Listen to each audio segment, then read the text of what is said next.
और ये जन सैलाब बता रहा है, ये जन सैलाब ने रायबरेली की राय तय कर दी है। को 1-11 हो गया है और बीजेपी 9-2-11 हो गई है। एक के बाद एक खटाखट खटाखट खटाखट विदेश भाग गए कि नहीं भाग गए।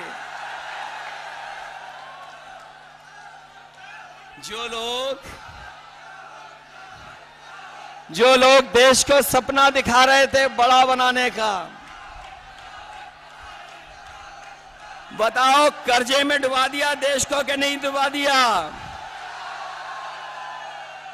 और अब ये जनता कह रही है इनसे,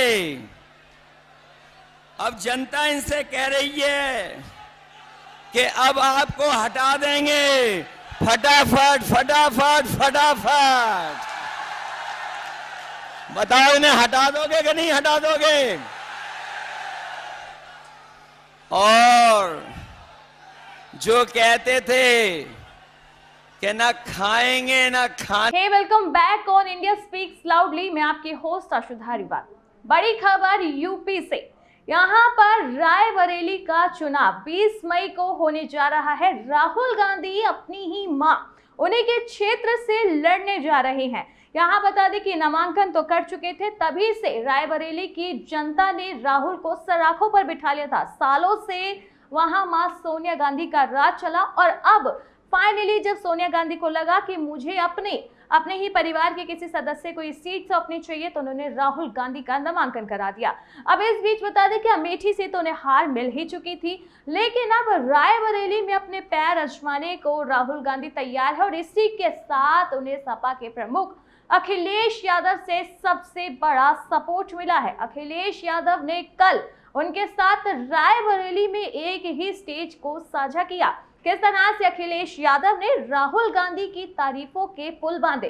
सोनिया गांधी ने रायबरेली में जो डेवलपमेंट्स कराई है, चाहे एजुकेशन को लेकर, हेल्थ को लेकर या सड़क को लेकर, हर एक चीज का उन्होंने यहाँ पर जो है बहुत ही बखूबी से बयान किया और कहा राहुल गांधी को चुनो और अपनी रायबरेली को फिर से प्रोग्रेस की तरफ बढ़ाओ। तो यहाँ पर बता दें कि दिलचस्प मोड़ आ गए हैं। रायबरेली सबसे बड़ा सवाल राहुल गांधी की मर्यादा पर था, क्योंकि अगर यहाँ से भी वो हार जाते हैं तो ये बहुत ही शर्मसार यहाँ पर हार होगी, क्योंकि अपनी ही मां के क्षेत्र से राहुल गांधी हार जाएंगे। खैर यहाँ नामांकन हो चुका है, कल रैली भी हो चुकी है और इसके बाद अब किस तरह से यहाँ अपने पैर जमाएंगे राहुल गांधी। खैर वीडियो में आप देखिए कि सपा से प्रमुख यहाँ अखिलेश यादव ने कितनी बड़ाई की है राहुल गांधी की। सुने ये पूरी वीडियो। आप सबसे मैं अपील करने आया हूं, आप सबसे मैं अपील करने आया हूं, ये चुनाव रायबरेली का पूरा देश देख रहा है, पूरे देश की निगाहें लगी हुई हैं और विशेष हम अपने समाजवादी साथियों से कहेंगे जो यहां पर हैं सभा में और जो हमारे मंच पे भी साथी बैठे हैं कि सब लोग मिलकर के कांग्रेस पार्टी के प्रत्याशी राहुल गांधी जी को ऐतिहासिक वोटों से जिता देना। और जब देश की बड़ी जीतों की गिनती हो, जब देश के बड़ी जीतों की गिनती हो, तो उस गिनती में भी समाजवादियों रायबरेली को शामिल कर देना। बताओ कितने वोट से जिताने जा रहे हो। उसके लिए घबराओगे तो नहीं आप लोग। सुना है बीजेपी का जो प्रत्याशी है वो भू माफिया है।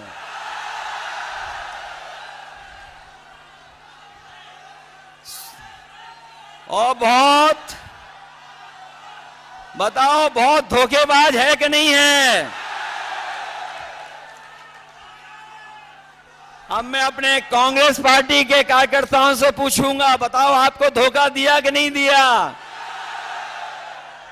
समाजवादियों आपको धोखा दिया कि नहीं दिया। ये जो समय समय पर बुलडोजर लेकर के चलते थे, बताओ अपने वोट का बुलडोजर चलवाओगे कि नहीं चलाओगे। और अगर आपको बूथ पे रोके तो रुक तो नहीं जाओगे। ये रायबरेली वाले हैं, बूथ का रास्ता ढूंढ लोगे कि नहीं ढूंढ लोगे? ऐसा तो नहीं कि अगर आपको रोके तो आप रुक जाओ। इनको अपना बूथ तो नहीं लूटने दोगे। इसलिए हराओ ऐसे भूमाफिया को और धोखेबाज को। बताओ धोखा दिया कि नहीं दिया? सुनने में आया है कि हमारा दूसरा धोखेबाज भी यूं ही चला गया है।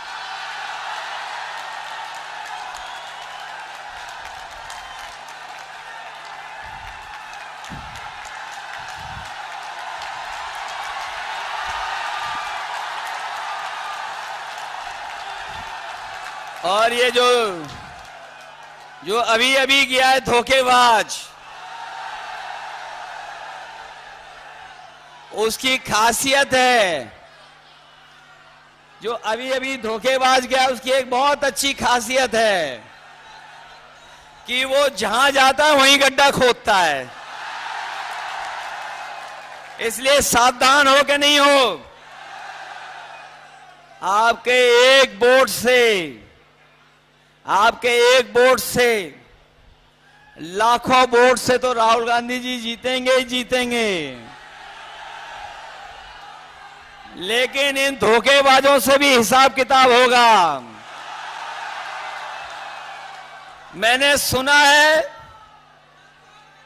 कि कोई धोखेबाज जो समाजवादियों को धोखा दे करके अपने घर पर 2 नंबर वाले नेता को बुलाया था।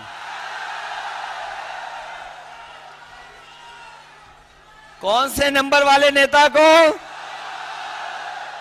अरे भाई मैं नहीं बोल सकता 2 नंबरी नेता।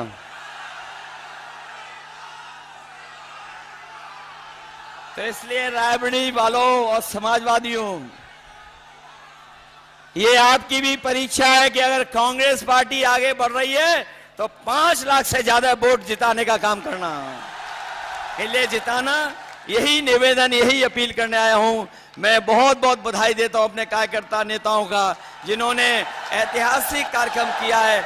वहीं हमारी पार्टी के जितने भी नेता बैठे हैं, विधायक, पदाधिकारी, सांसद और जो संगठन के लोग हैं, मैं उनका भी धन्यवाद देता हूं। मुझे उम्मीद है, भरोसा है कि जिस दिन वोट आप डालेंगे, एक एक वोट कांग्रेस पार्टी के पक्ष में डाल करके इतिहास बनाने का काम करना। आप सबको बहुत बहुत धन्यवाद और बहुत बहुत बधाई देता हूं।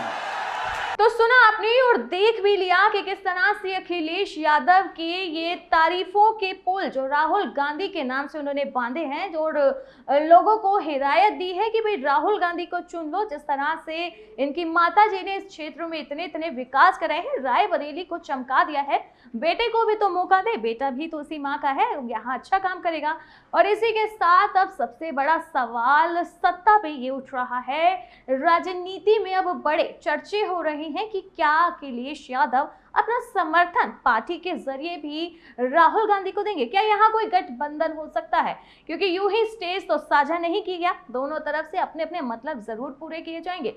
तो यहाँ बता दें कि राजनीति किस तरह से रातों रात बदल गई। जहां रायबरेली को लेकर बड़े सवाल उठ रहे थे, वहीं राहुल गांधी को अखिलेश यादव का इतना बड़ा सपोर्ट मिल जाना, यहाँ जो आशंकाएं हो रही हैं कि गठबंधन हो सकता है। अखिलेश यादव पूरे समर्थन में उतरे हुए हैं, राहुल गांधी को छोटा भाई बोल रहे हैं, तो हो सकता है कि यहाँ पर गठबंधन की सरकार आ जाए। खैर, इन सब से बीजेपी को कितना बड़ा झटका मिलेगा, क्योंकि यूपी रायबरेली, ऐसे में अखिलेश यादव का राहुल गांधी के साथ स्टेज साझा करना, उन्हें अपना योगदान देना, समर्थन देना, क्या सच में राहुल गांधी के लिए फायदेमंद होगा? ये देखना बहुत ज्यादा दिलचस्प रहेगा। तो ऐसी ही तमाम खबरों के लिए आप देखते रहिए इंडिया स्पीक्स लाउडली।